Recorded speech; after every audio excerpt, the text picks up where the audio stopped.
नमस्कार. आज दीप अमावस्या. भरपूर पाऊस होता म्हणून मग भटकायला निघालो. जुन्या पुणे रस्त्यावरचं जांभूळ गाव, तिथे आमचं घर आहे. पावसाचा थंडगार वारा, इंद्रायणी नदी पाहत पाहत आम्ही लोणावळ्याच्या माइंड जिममध्ये गेलो.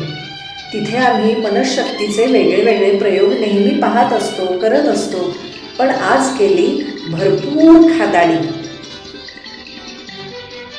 गरम गरम वडापाव, मिसळ याचा यथेच्छ आस्वाद घेतला.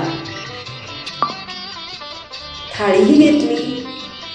मनशक्तीची हिरवाई अनुभवत आम्ही आमचा पुढचा प्रवास जांभूळच्या दिशेनं सुरू केला.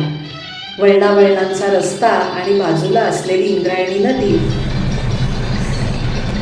भरधाव वेगानं जाणारं गाडीचं रूट पाहत आम्ही छोटंसं गेट क्रॉस केलं आणि पोहोचलो जांभूळमधल्या आमच्या घरी.